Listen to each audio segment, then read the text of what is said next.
안녕하세요. 저는 평생을 시골에서만 살아온 70대 할머니입니다. 저는 딸 셋에 아들이 하나예요. 딱 들으시면 아시겠지만 우리 집에서는 누구보다 아들이 귀합니다. 저야 아들이든 딸이든 상관없이 똑같이 키웠다고 키웠지만 자식들이 느끼기엔 그렇지 않았을 거예요. 시부모님을 모시고 살았을 때 딸들이 함께 살면서 느낀 차별이 꽤 힘들었는지 지금까지도 옛날 이야기가 나오면 딸들이 투덜거리거든요.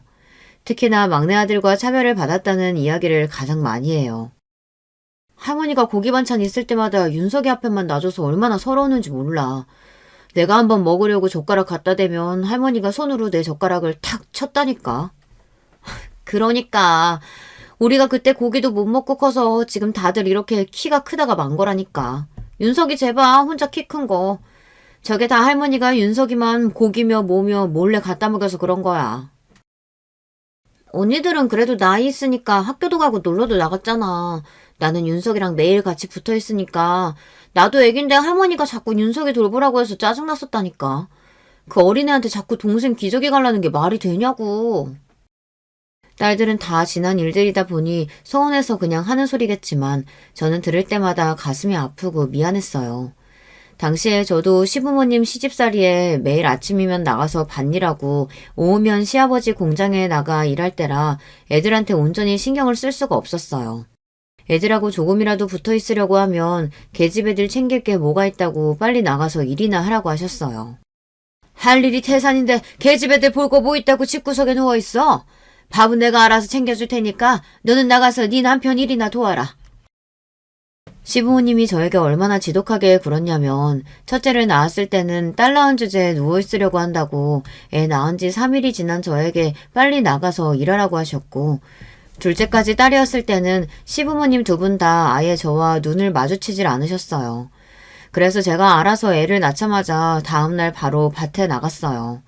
남편은 항상 그런 제가 안쓰러워 그럴 거 없다고 누워있으라고 했지만 한 집에 저를 눈엣 가시로 여기는 시어머니와 함께 있으려니 차라리 나가서 일하는 게 더 나았습니다. 시부모님은 남편이 장남이다 보니 당연히 제가 아들을 낳아야 하는 걸로 생각들을 하셨는데요. 그런 와중에 줄줄이 딸만 셋을 낳았으니 시부모님께 모진 구박을 다 받아야만 했습니다. 셋째까지 딸을 낳자 시어머니께서는 더는 안 되겠다면서 막내를 가졌을 때 집안에 무당까지 불러서 구술했어요. 남들은 구신이 뭐니 안 해도 잘만 낳는 아들을 너는 도대체 뭐가 부족해서 낳는 것마다 딸이냐? 애미 네 나이도 이제 내물애면 마흔인데 이번에도 딸이면 둘째라도 얻어서 아들 낳게 할 테니까 그런 줄 알아라. 심지어 막내를 임신했을 때는 넷째까지 아들이 아니고 딸이면 저를 내쫓고 다른 며느리를 얻겠다는 막말까지 하셨어요. 그때는 저도 참 바보 같았던 게 시부모님께 하도 구박을 받으며 살아서 그런지 제가 정말 죄인인 줄 알았어요. 제가 자꾸만 딸을 낳는 게 제가 못나서 그런 줄 알았어요. 지금보다 더 옛날엔 여자가 아들 못 낳으면 그대로 시댁에서 쫓겨나는 건 일도 아니었어. 둘째 마누라 얻어서 아들 얻겠다는 게 당연한 거였다고. 시어머니의 말이 말도 안 되는 억지라는 거야 누구보다 잘 알지만 어쩐지 시어머니한테는 싫은 소리 한 번을 제대로 못하겠더라고요. 제가 한마디라도 하면 100마디를 하실 게 뻔하니까요. 안 그래도 임신해서 힘든 사람한테 그런 말도 안 되는 소리까지 하셔야 속이 편하세요? 아들이든 딸이든 저희가 알아서 잘 키울 테니까 어머님은 이제 그만 좀 하세요. 이 자식이 뭐라는 거야? 네 엄마가 틀린 말 한 것도 아닌데 이 자식이 어디 감히 어미 앞에서 자기 마누라 편을 들어. 에휴 내버려둬요. 아들 새끼라고 죽어라 키워놓으면 뭐래. 장가가면 자기 마누라밖에 모르는걸. 이게 다 우리 잘못이지 뭐. 며느리 하나 잘못 얻어가지고 제사상도 못 받아먹게 생겼네. 어머님도 참 저희가 어머님 아버지는 제사상 안 차릴까봐 그러세요? 자식이 넷이나 있는데 어련히 알아서 할까요? 딸만 줄줄이 낳아놓고 제사는 무슨 놈의 제사? 퍽이나 딸년들이 다 시집가서 할머니 할아버지 제사까지 지내주겠다. 아직 창창하신 분들이 벌써 제사 걱정을 뭐하려고 해요. 어머님 아버님은 걱정하지 마세요. 앞으로 30년은 거뜬하실 테니까요. 뭐야 이놈아? 네 아비 내년이면 칠순인데 30년은 무슨? 저희 때는 그랬어요. 딸은 낳아봐야 시집가면 그만이라고 생각해 죽어서 제사상이라도 얻어먹으려면 무조건 아들이 있어야 한다고 생각하셨죠. 어머님, 아버님께서 애들 엄마한테 소리 지르는 것만 봐도 앞으로 30년은 무조건 거뜬하시니까 걱정하지 마세요. 아이고, 자기 마누라 구박한다고 훈수 두는 것 좀 봐라. 내가 어디서 저런 팔불출을 나왔는지 몰라. 우리가 우리만 좋겠다고 아들 하는 줄 알아? 남자는 무조건 아들이 있어야 돼. 그래야 나중에 나이 들어서도 안 외로운 거야. 저는 아들이고 딸이고 상관없이 내 자식이면 다 예쁘고 귀해요. 그러니까 괜한 일로 임신한 사람 힘들게 하지 마시고 그쯤 하세요. 결혼한 직후부터 시부모님으로 인해 힘든 일이 한두 개가 아니었어요. 그나마 다행인 건 제 남편이 제대로 정신이 박힌 사람이었다는 겁니다. 남편이랑 저는 부모님이 아시는 분 소개로 만났어요. 그래서 어떤 남자인지 어떤 집안인지도 잘 모르는 상태로 얼굴도 몇 번 안 보고 바로 식부터 올렸습니다. 그런 상태로 서로 애들 엄마 아빠로 부르면서 애 낳고 살았어요. 그 시대에 선봐서 결혼한 부부치고 저와 남편은 부부 사이가 좋은 편입니다. 그런데 그런 저희 부부를 시부모님은 썩 마땅치 않아 하셨어요. 툭하면 아들을 며느리한테 뺏긴 것 같다는 말을 많이 하셨거든요. 남편이 시부모님 앞에서 항상 제 편을 들어서기도 하지만 남편이 착한 게 처가에도 또 잘했어요. 결혼하자마자 제가 시댁에 들어와 살면서 고생한 걸 옆에서 봐서 그런지 항상 저나 친정에 미안해하며 본인이 더 처가를 챙겼습니다. 한 번은 그런 적도 있었어요. 제가 임신해서도 아이들 챙기랴 밭일도 오랴 하루 종일 정신없이 지내는 제가 안쓰러웠는지 남편이 결심했다는 듯 하루는 저를 불러 짐을 싸라고 하더라고요. 마음 같아서는 내가 애들 데리고 가고 싶은데 당신 혼자 우리 집에 있으면 더 힘들고 못 쉴 테니까 그냥 당신이 다녀와. 다른 건 걱정하지 말고. 남편은 저에게 딸 셋은 본인이 다 알아서 할 테니 막내 낳기 전까지만이라도 친정에 있다가 오라고 했습니다. 그래야 제가 좀 쉴 수 있을 것 같다고요. 저도 남편 말대로 바로 친정에 가고 싶었어요. 하지만 시부모님을 모시고 사는 며느리 입장에서 어디 그게 쉽나요? 제가 애들 두고 혼자 잠깐 병원만 갔다 와도 어쩌니 저쩌니 말이 많으신 분들인데 애들까지 두고 혼자 친정에서 쉬다가 온다고 하면 펄쩍펄쩍 뛸 게 뻔해요. 저도 웬만하면 버텨보려고 했는데 넷째는 또 다르게 힘들더군요. 임신 9개월이 넘어가면서 배가 너무 많이 나와서 도저히 서 있을 수도 없고 앉을 수도 없었어요. 그런 몸으로 애들을 보면서 일을 한다는 게 가능하지 않았습니다. 잠깐 애들 밥이라도 챙겨주고 나면 숨이 너무 벅차서 정작 제 밥은 목구멍으로 넘어가지를 않았어요. 그쯤 되니 저도 안 되겠다 싶었습니다. 하루 종일 누워만 있고 싶은데 시부모님 눈치가 보이니 편히 쉴 수도 없더라고요. 결국은 남편과 상의해서 일주일만이라도 친정에 다녀오겠다 했습니다. 역시나 제가 당분간 친정에 있다가 온다고 하니 시부모님은 펄쩍펄쩍 뛰었어요.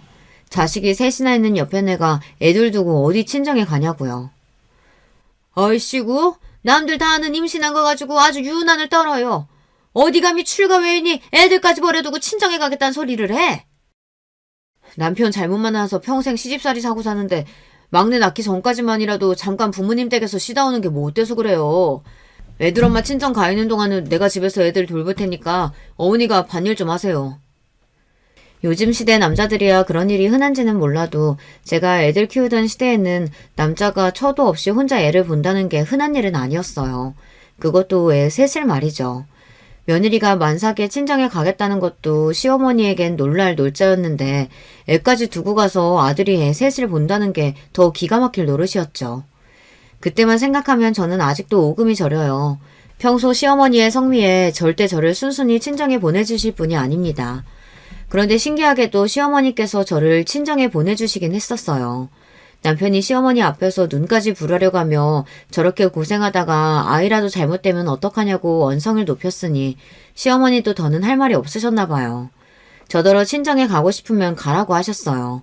그런데 그러면서 하시는 말씀에 소름이 돋았습니다.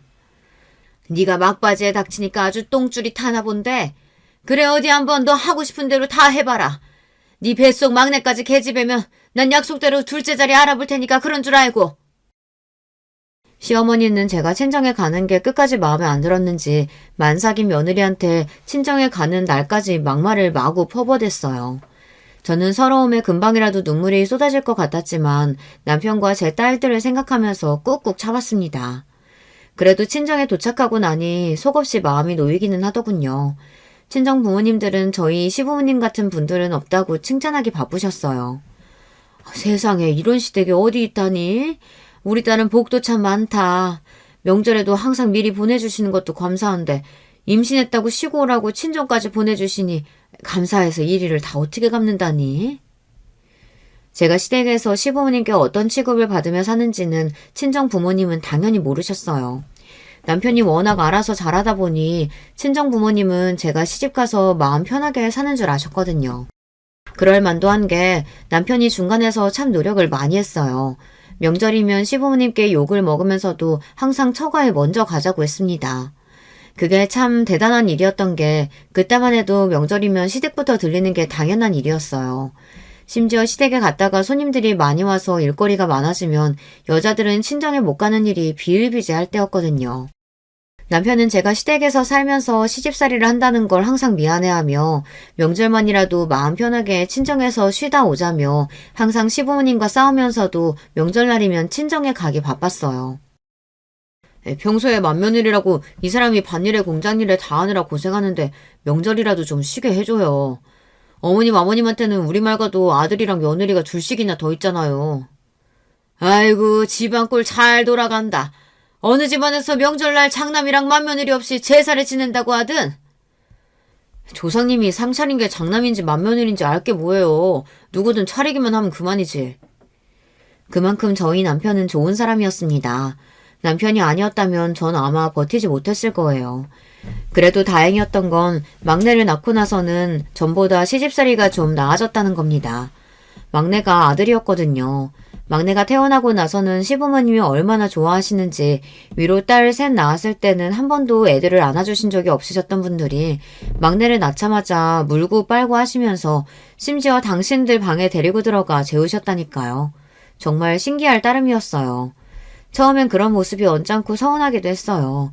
저렇게 예뻐해 줄 수 있는 거 우리 딸들도 반만이라도 예뻐해 주셨으면 얼마나 좋았을까 싶어서요. 그래도 시간이 흐를 만큼 흐르고 나니 저도 늙어서 그런 시부모님마저 이해가 되긴 하더군요. 자식 넷 중 하나도 안 예뻐해 주시는 것보다 막내라도 예뻐해 주시고 챙겨주시니 고맙더라고요. 그렇게 힘들게 낳은 아들이다 보니 막내는 집안에서 왕처럼 자랐어요. 제가 아무리 딸들을 챙기고 공평하게 키우려고 해도 시부모님의 성화에 이길 수가 없었습니다. 막내 아들은 학교에 들어갈 때까지 시아버지 품에서 먹고 자고 했어요.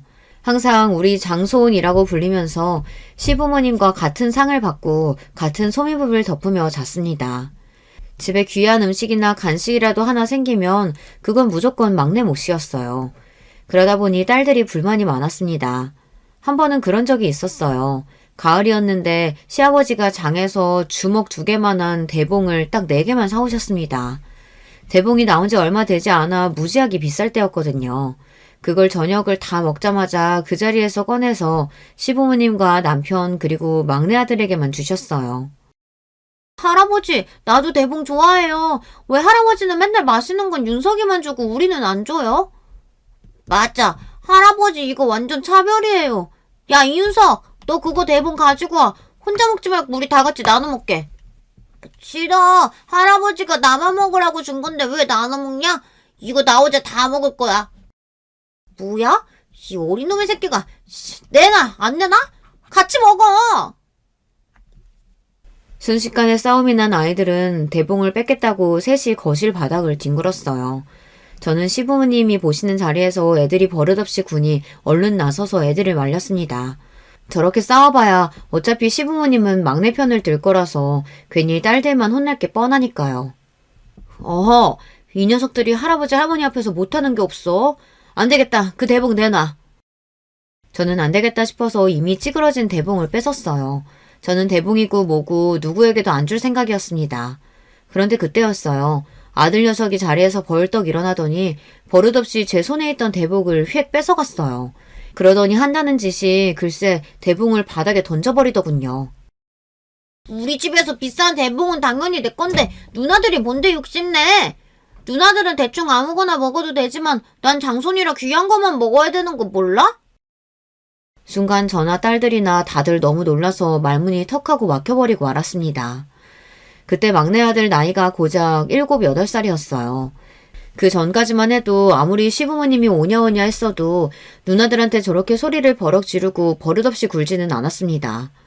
그런데 시부모님이 항상 막내만 챙기고 딸들을 챙기지 않는다는 걸 어린 놈도 알아버렸는지 이 집에서 좋은 건 다 당연히 자기 건 줄 알더라고요. 뭐야? 비싼 거면 당연히 네 거야. 그리고 저거 아깝게 던지면 어떡하냐? 그렇게 아까우면 주워서 먹던지. 하긴 누나는 원래도 내가 먹다 남은 거 먹잖아.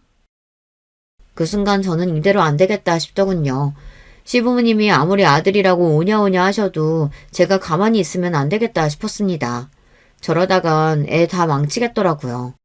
그때부터 저는 막내 아들에게 유난히 더 엄격하게 굴었어요. 시부모님이 옆에서 그러지 말라고 말리셔도 저는 제 고집대로 했습니다.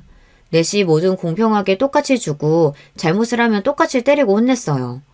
하지만 제가 아무리 노력하면 뭐래요. 시부모님은 여전히 막내를 왕처럼 키우시는걸요. 그러다 보니 막내 아들은 제 생각과 다르게 커갔어요. 겉으로 보기에는 친구도 많고 공부도 제법 하는 것처럼 보였지만 학창시절 내내 크고 작은 사고들을 좀 쳤습니다. 한 번은 중학교 땐가 동네 파출소에서 연락이 온 적이 있었어요. 막내 아들이 후배들 돈을 뺐다가 길에서 걸렸다고 연락이 온 거였어요. 당시에 막내 아들은 전교 1, 2등을 할 정도로 성적이 좋았고 반장도 몇 번이나 할 정도로 학교에서 인기가 많았던 녀석인데 그런 연락을 받았으니 저도 너무 놀랐습니다. 저는 화가 나서 그 길로 파출소로 쫓아가 피해 학생에게 사과를 하고 아들놈을 집에 데리고 들어와 먼지가 나게 패줬습니다. 그전에는 한 번도 막내 아들에게 손을 댄 적이 없었는데 그날은 저도 너무 화가 나서 참을 수가 없었어요. 아무리 철이 없어도 남한테 피해 주는 건 절대 안 되는 거니까요. 그때도 시부모님은 난리가 났습니다. 제가 귀하디 귀한 장손에게 손을 대니 뭐 하는 짓이냐고 막내 아들을 감싸시더라고요. 남자가 살다 보면 파출소도 왔다 갔다 할 수 있는 거지. 괜히 애 기죽게 어디 감히 아들 얼굴에 손을 대? 그 전까지는 저도 웬만하면 시부모님과 분란은 안 만들려고 내내 하며 살았지만 더는 아니었습니다. 어머님, 아버님이 제가 애 혼낼 때마다 끼어들어서 애가 이 모양이 된 거잖아요. 귀하디 귀한 손자 이렇게 막무가내로 자라서 깡패 되면 좋으시겠어요? 그거 아니면 제 자식 일에 끼어들지 마세요. 시부모님도 연세가 드셔서 내일 모레 할 때였어요. 제 손으로 식사 안 챙겨드리면 밥도 못 챙겨 드실 때입니다. 그러다 보니 제 손에 귀한 손주가 어떻게 되기라도 할까봐 아주 전전긍긍 하시면서도 예전처럼 저에게 소리를 지르지 못하시더군요. 저는 아들이 한 짓이 괘씸해서 멈출 수가 없었습니다. 이러다간 정말 아들 하나 있는 거 망가질 수도 있겠구나라는 생각이 들더라고요. 그때부터는 시부모님 뭐라고 하시든 제 자식들만 생각하며 살았습니다. 저도 나이 먹을 만큼 먹었고 시집살이라면 할 만큼 충분히 했어요. 시부모님도 다 늙어서 수저도 간신히 드시는데 제가 누구 눈치를 보겠어요. 시부모님이 아무리 감싸고 놀아도 저는 아들을 엄하게 대했습니다. 딸들이랑 똑같이 용돈 주고 일절 특별 대우 없이 키우려고 노력했어요. 제가 아무리 엄하게 굴어도 시부모님은 막내라면 어쩔 줄 몰라 하셨지만 그럴 때일수록 저와 남편은 딸들을 더 챙겼어요. 그렇다고 시부모님께 받는 서름을 딸들이 다 이해하는 건 아니었지만 그래도 제가 할 수 있는 한 챙기려고 했죠. 매일 입만 열었다 하면 독립하고 싶다고 투덜거리고 할머니 할아버지랑 살기 싫다고 하더니만 딸들은 셋 다 일찍 시집을 갔어요.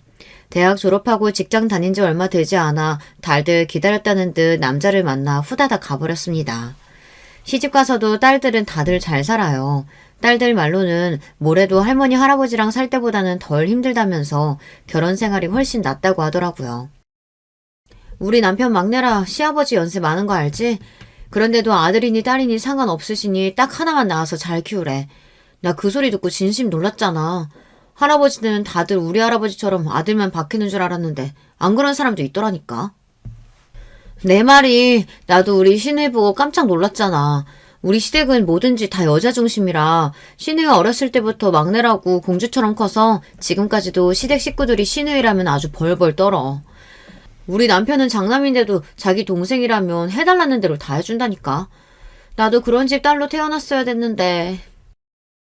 남들은 시댁 가면 불편하고 힘들다는데 나는 평생을 할머니 할아버지 눈치 보면서 동생 챙기느라 고생해서 그런지 시집살이는 일도 아니야. 시부모님은 나더러 남편 다칠까봐 하녀처럼 따라다니느라고 하진 않잖아. 맞아. 그때 너도 어린애였는데 할머니가 맨날 너더러 막내 챙기라 그랬지? 막내가 좀 급상 맞았냐? 밭으로 공장으로 맨날 뛰어다니는 애를 어린애한테 어떻게 보라고 그러는 거야? 극성 맞은 정도가 아니었지. 말도 안 듣고 맨날 아무 데서나 기저귀 벗고 뒹굴고 그냥 내버려뒀더니만 할머니가 그 꼴을 보고 나한테 소리 질렀잖아. 우리 집 장손 다치면 책임질 거냐고. 딸들은 결혼하고 나서도 셋이 만나기만 하면 옛날 이야기를 하며 시부모님께 받은 서름에 대해 토로했어요. 할머니, 할아버지한테 받은 차별이나 구박에 비하면 시집살이는 일도 아니라고요. 그런 소리를 들을 때마다 저와 남편은 속상해서 할 말이 없어요. 저희가 아무리 잘해주고 챙겨주려고 해도 시부모님이 한마디 툭 뱉어버리면 딸 셋이 고스란히 상처를 받아 속상해하는 게 눈에 보였거든요. 성인이 될 때까지 한 집에서 같이 살고 한 핏줄인데도 딸들은 할머니, 할아버지에게 정도 없었어요. 얼마나 서러웠으면 시부모님이 돌아가셨을 때 셋 다 눈물 한 방울을 안 흘리더라고요. 막내 아들만 제품에 안겨 몇 시간씩 펑펑 울었어요. 그렇게 혼자 온갖 특혜를 다 받고 자란 막내 아들은 은근 제 속을 썩였어요. 사람들 앞에서는 잘난 척도 하고 허세도 좀 있는 편이었는데 막상 집에 있을 때 보면 애가 유약하고 정신력이 약해요. 뭘 결정할 때도 우왕좌왕하다가 주변 사람들이 하는 말에 금방 휩쓸리고는 했죠. 학창시절에야 어리고 철딱선이 없을 때니 그러려니 했는데 성인이 돼서도 영 뭘 해야 할지 갈피를 못 잡더라고요. 공부는 그래도 잘하는 편이라 당연히 서울로 대학을 보내려고 했어요. 그런데 집을 떠나서 혼자 살기 무섭다면서 말도 안 되는 핑계를 대더니만 서울에 있는 대학은 안 가겠다고 우기더라고요. 저는 사내 새끼가 다 커서 왜 저러나 했는데 시부모님은 그런 막내 아들을 안쓰러워하시면서 하고 싶은 대로 하라고 했어요. 집에 땅도 있고 공장도 있는데 못하러 힘들게 취직하겠다고 서울까지 올라가서 공부를 해. 이 동네에도 좋은 학교 많은데. 그래. 너희 아버지 재산 다 우리 손주 건데 힘들게 일할 필요 뭐 있어. 집에서 가까운 학교 다니면서 얌전히 아버지 일이나 배우면 되지. 시부모님은 항상 그런 식이었습니다. 제 딸들은 대학을 가든 시집을 가든 일절 관심도 없으시면서 막내 아들이 한마디만 하면 본인들이 다 해결해 줄 것처럼 나섰어요. 하나뿐인 장손 혹시나 혼자 서울에 올라가 고생이라도 할까봐 아주 전전긍긍 하셨습니다. 그때도 저와 남편은 답답해서 어떻게든 서울로 올려보내려고 했는데 아들놈이 올라갈 생각이 없었어요. 시부모님 말씀대로 동네에서 대학을 다니며 남편 일을 배우겠다고 하더라고요. 그러던 중 생각지도 못한 일이 벌어졌습니다. 몇 년 전까지만 해도 누나들 서울로 대학 갈 때 본인도 간다고 그렇게 난리를 피던 놈이 갑자기 왜 생각이 바뀌었나 했더니만 이게 여자가 있었더라고요. 그것도 고3 때 과외를 받던 대학생 과외 선생한테 빠져서 그 과외 선생 따라 같은 학교에 간 거였어요. 나이도 많은 과외 선생한테 빠진 것도 기가 막히는데 이 녀석이 사고를 치고 말았습니다. 과외 선생이랑 둘이 좀 좋아서 몇 달 만나기는 했나 봐요. 그런데 그게 정상적인 연애가 아니라 둘이 바람을 피운 거랍니다. 그 과외 선생한테 오래 만나던 남자친구가 있었는데 그 남자친구가 군대에 있는 사이에 우리 막내랑 둘이 만났나 봐요. 같은 학교 다녔으니 둘이 좋아서 매일 붙어 다니다가 제대하고 나온 과외 선생 남자친구가 둘이 만나는 걸 알게 돼서 학교에까지 쫓아와 난리를 쳤나 봐요. 남자애가 체대생이었다는데 막내가 그 남자한테 학교 한복판에서 엄청 두들겨 맞고 들어와 집안이 한바탕 난리가 났었습니다. 시부모님은 당장 막내를 때린 놈을 고소하겠다고 난리였고 막내는 쪽팔려서 앞으로 학교 어떻게 다니냐고 난리였습니다. 학교를 그만두겠다고 했어요. 저와 남편은 절로 한숨이 났어요. 아들놈이라고 하나 있는 게 도대체 왜 저렇게 바보 같은 짓거리만 하고 다니나 해서요.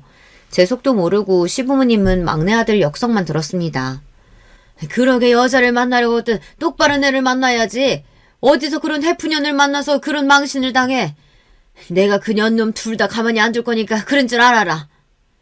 시아버지는 귀한 손주 얼굴에 상처를 낸 게 괘씸하다면서 그 남학생과 과외 선생 집까지 찾아가 부모한테 난리를 쳤어요.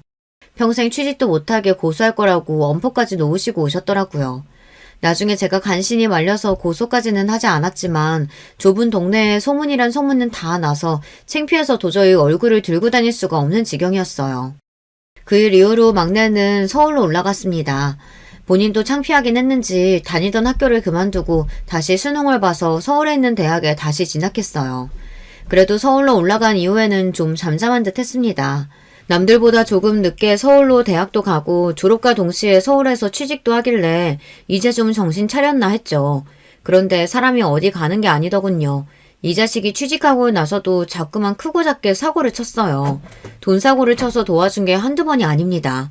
집안 남자 중에 사업하겠다고 일 벌리는 사람이라고는 없는데 도대체 누구를 닮았는지 저희 막내 아들은 직장 생활이나 착실히 하면 좋을 걸 자꾸만 사업을 하겠다고 일을 벌려놓은 걸 좋아했어요. 그러더니 결국은 멀쩡히 다니던 직장을 그만두고 무슨 디저트 사업을 하겠다고 여기저기서 돈을 빌려서 가게를 냈어요. 그때가 시아버지께서 진작 돌아가시고 시어머니께서도 오늘 내일 하셨을 때였는데 막내 아들놈이 어느새 시어머니를 꼬셔서 시어머니한테 돈을 받아가 일을 벌려더라고요. 그런데 그게 쫄딱 망해버렸습니다. 무슨 빙수 기계를 개발한다고 호들갑을 떨더니만 그게 잘못됐는지 처음 투자한 돈도 거의 못 건졌나 보더라고요. 그 일로 시어머니께서 충격을 받아서 쓰러지셨어요. 빌려준 돈이 아까워서가 아니라 사업이 잘 안 돼서 아들놈이 힘들어할까봐 걱정돼서 쓰러지신 거였습니다.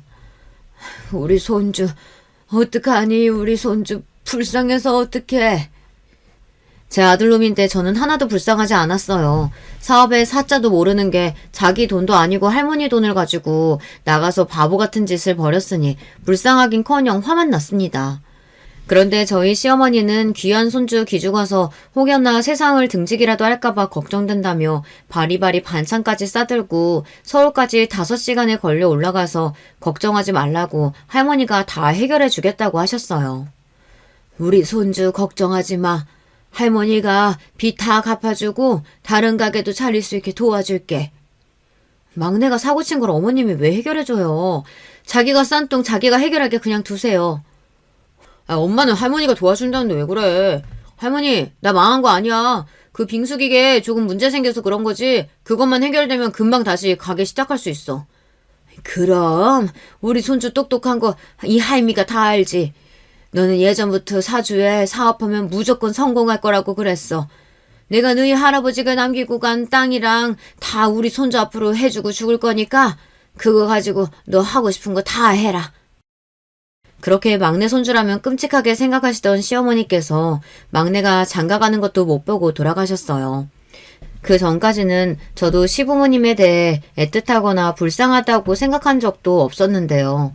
막내 아들이 장가가는 날은 저도 마음이 뭉클하고 어느 때보다 시부모님 생각이 많이 나더라고요. 매일 사고만 치고 철딱서니는 없어도 할머니 할아버지라고 하면 무슨 일이 있어도 달려와서 챙기던 녀석이었는데 그런 녀석이 장가가는 모습을 얼마나 보고 싶으셨을까 그런 마음에 마음이 좋지 않았습니다. 그런데 그건 시작에 불과했습니다. 아들이 결혼하고 저도 손주 녀석이 생기고 나니 어느 때보다 시부모님 생각이 자주 나더라고요. 딸들이 결혼하고 손주를 낳았을 때랑은 또 다른 느낌이었어요. 외손주, 친손주라는 걸 떠나서 저에게도 며느리가 생겼다는 게 느낌이 이상하더라고요. 사실 막내 아들이 워낙 철딱서니가 없다 보니 저는 장가도 가기 힘들 줄 알았어요. 그런데 어느 날 갑자기 연락도 없이 집에 내려온 아들이 결혼을 하겠다고 하더군요. 이제 막 사귀기 시작한 여자친구가 있는데 임신을 했대요. 처음 임신 소식을 들었을 때 기가 막혔어요. 이 자식이 결혼까지 사고를 쳐서 하는구나 싶어서요. 그래도 어쩌겠어요. 제 아들이 친 사고이니 부모인 저와 남편이 수습을 해야 했죠. 저와 남편은 곧장 결혼 날짜를 잡고 식부터 올리라고 했어요. 요즘 사람들이야 결혼 준비하면 다들 반반씩 나눠서 준비한다는데 우리 집은 시골 사람들이라 그런지 웬만하면 저희 쪽에서 다 준비하는 게 맞는다고 생각했어요. 안 그래도 어린 딸이 임신해서 결혼하는 것도 처가에서는 속상할 텐데 우리 쪽에서 할 수 있는 건 최대한 다 도와주자 싶었죠. 저는 며느리를 만나기도 전부터 그냥 다 좋았습니다. 저희 막내가 워낙 철이 없다 보니 저는 며느리가 참 고맙고 애틋했어요. 제 아들처럼 못난 녀석과 살아준다는 것만으로도 마냥 고마웠거든요. 그러다 보니 시부모님이 더 이해가 안 됐어요. 내 아들하고 알콩달콩 잘 사는 모습만 봐도 뿌듯하고 기분이 좋을 것 같은데 그런 며느리한테 왜 그렇게 못되게 굴었을까 싶어서요. 저는 며느리가 예뻐서 뭐든 다 해주고 싶었습니다. 그런데 그것도 제 생각인가 봐요. 며느리 생각은 다른 것 같았습니다. 며느리는 처음 봤을 때부터 제가 생각한 느낌이 아니었어요. 막내 며느리는 제가 생각한 것보다 훨씬 더 요즘 며느리였어요. 옛날 며느리, 요즘 며느리 따로 있는 건 아니지만 제가 듣기로는 요즘 며느리들은 시어머니 앞에서도 굳이 잘 보이려고 하지 않고 본인 성격대로 할 말은 다 한다고들 하더라고요. 처음 우리 집에 인사 왔을 때도 그랬어요. 우리 집이 옛날 시골집이라 오래됐어요. 시부모님이 결혼할 때부터 산 집이라 50년도 훨씬 넘은 집입니다. 그래도 저와 남편이 살면서 하나하나씩 고치면서 살아서 화장실이나 주방은 현대식이에요. 그런데도 막내 며느리는 우리 집이 오래돼서 불편했는지 뚱한 표정으로 화장실 한 번 안 가고 앉은 자리에서 꼼짝도 안 하더라고요. 거기다가 제가 차린 밥도 거의 먹지를 않았어요. 세아가 음식이 입에 안 맞니? 그래도 요즘 사람들 좋아하는 거로 한다고 신경 써서 했는데 거의 먹지를 못하네. 우리 수정이가 입이 짧아서 원래 많이 못 먹어요. 거기다가 요즘 입덧하는지 통 먹지를 못하더라고요. 수정아, 내가 과일 가져다 줄까? 수정이 과일 좋아하지? 어머, 그래.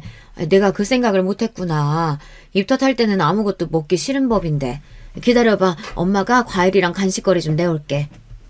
그때까지도 저는 며느리가 임신해서 몸이 힘들어서 그러는 줄 알았어요. 그런데 그게 아니더군요. 며느리 될 애는 제가 생각한 것보다 훨씬 더 예민하고 까칠한 애였어요.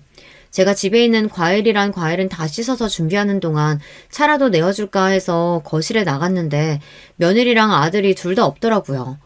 남편에게 애들 어디 가느냐고 물었더니 며느리가 속이 안 좋다고 잠깐 나가서 아들이 따라 나갔답니다. 아이고, 몸도 성취하는 애를 괜히 보겠다고 우리가 여기까지 내려오게 했나 봐. 그냥 우리가 서울로 올라갈 거 그랬어. 그러게, 애가 입덧하느라 많이 힘든 것 같으니 일찍 올라가라고 해야겠다. 저나 남편이나 우리 욕심에 괜히 몸도 성치 않은 애를 멀리까지 오게 했나 미안해서 제가 아이들을 찾아 나갔습니다. 지금이라도 그냥 빨리 올라가서 쉬라고요. 그런데 듣지 말았어야 할 말을 제가 듣고야 말았습니다. 자기, 고향에 땅도 있고 공장도 있고 부자라고 하지 않았어? 근데 집이 저게 뭐야? 나 아까 손 씻으러 화장실 갔다가 깜짝 놀랐잖아. 어떻게 집안에 그렇게 큰 벌레가 있을 수가 있어?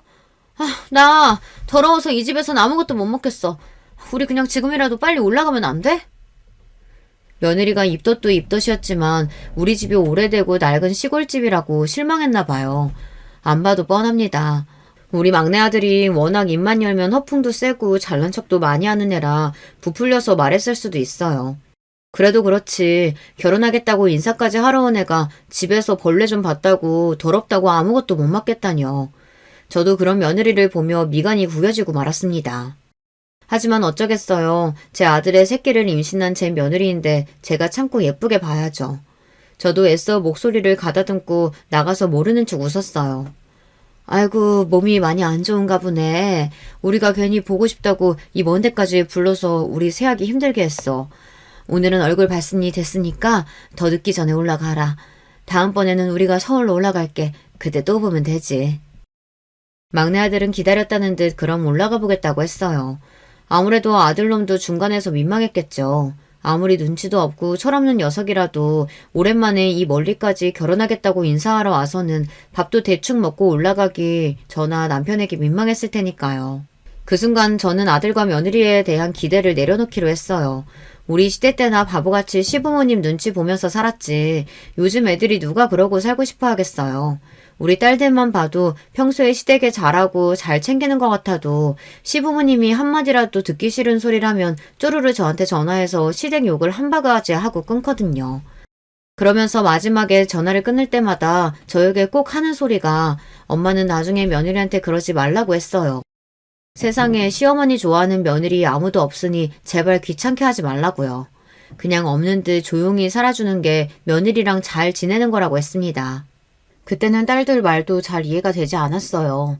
아무리 귀찮고 싫어도 가족인데 평생 없는 듯이 조용히 산다는 게 말이 안 되잖아요. 자고로 부모라는 건 자식이 아무리 나이를 들어 다 커도 평생 자식 걱정하는 게 일인 사람들인데 그게 가능할까 싶었죠. 그런데 딸들 말이 맞았습니다. 시어머니는 그냥 아무 이유도 없이 싫은 존재인가 봐요. 제가 뭘 아무것도 하지 않아도 며느리는 그냥 저를 싫어한다는 게 느껴졌어요. 며느리는 결혼하고 1년 동안 한 번도 집에 내려온 적이 없어요. 그걸 가지고 서운하게 생각한 적은 진심으로 한 번도 없습니다. 결혼했을 당시 이미 임신 상태였고 결혼하고 반년 만에 손주가 태어났으니 아이가 어려서 먼 시골까지 올 수가 없었어요. 그러다 보니 명절에도 아들만 혼자 내려왔어요. 아들도 빨리 서울에 올라가 아이를 봐야 한다고 잠깐 얼굴만 비추고 올라간 게 다였죠. 그러다 보니 저는 손주가 너무 보고 싶었어요.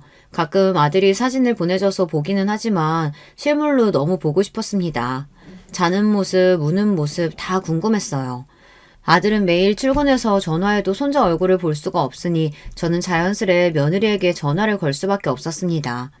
집이 멀어도 너무 멀다 보니 딸내, 손주, 소녀들하고는 자주 영상통화를 해요. 그래서 저는 며느리에게 전화하는 걸 크게 불편하게 생각하지 않았습니다.